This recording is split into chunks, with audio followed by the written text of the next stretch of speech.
Hey everyone, my name is Rory, this is RLL Woodworks, and thanks for tuning in. A few months ago I did an unboxing and overview of this planer from Rikon. This is the 13-inch benchtop version and it has a helical head. Right now you can get it for anywhere between $650 to $700 depending on sales and coupons. And after several months of use, you're probably wondering if I think it's worth that much money. Well, today I'm here to tell you that I think it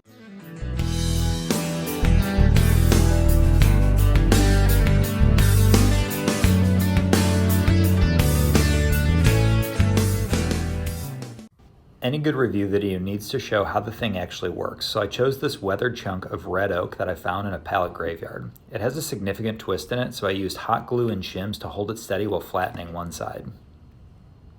And this brings us to my first, not so positive comment about this planer. The hand wheel works fine, but it's not the smoothest action and causes quite a bit of wobble on a mobile bench. It's not a deal breaker, but I was expecting a smoother operation.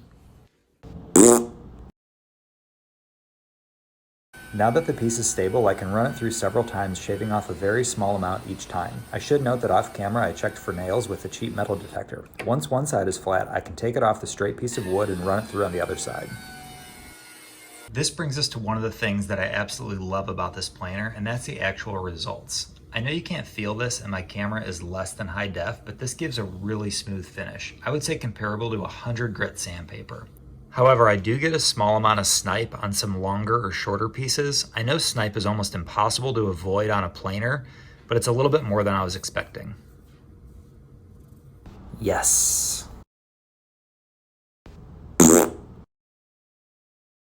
Now that we've seen this planer work, I wanted to touch on a few things that I only quickly glossed over on the first review, the first of which is the helical head. As you can see, the teeth are very easy to get to in case they need to be changed or rotated. The ability to rotate these is a huge benefit over other planers when it comes to damaged blades. Before buying this planer, the only other helical head that I had ever seen was the Helix Head, which has a lot more blades per surface area, so my expectations were probably a little bit skewed. Regardless, I'm really happy with the results and I'm a fan. Really nice. The next thing I want to cover is dust collection. I like that it has both 2.5-inch and 4-inch dust ports based on the dust collector that you have. I've been using this with the 1.5 horsepower Rikon dust collector, and so far I've filled up about 1.5 bags worth of chips with it. I'd say the dust collection on this planer is mediocre. As you can see, there are a fair amount of chips that come out of the front when planing thicker pieces, and here you can see how much buildup I got after only about 10 minutes of use. It's not a huge deal to clean up, but it's far from perfect. Meh. Another feature I like is this positive stop gauge. You can adjust it from 1/8 to 1 3/4, so you don't take off more than your desired thickness. I also like this gauge that gives you an idea of how much material is going to be removed. You just slide your piece in and then adjust the height to exactly how much you want to take off. Here you can see that's going to be 1/16 of an inch off of this piece right here. The last little feature I want to call out is this area for accessory storage. These are the types of tools I lose all the time, so having someplace on the machine to store them is really nice. Bingo!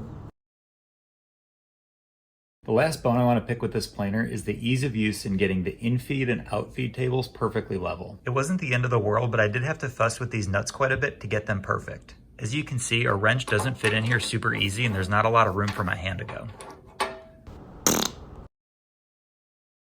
So now that we've reviewed this planer in detail, the moment you've all been waiting for, do I think it's worth it? And honestly, I do have a little bit of buyer's remorse from this.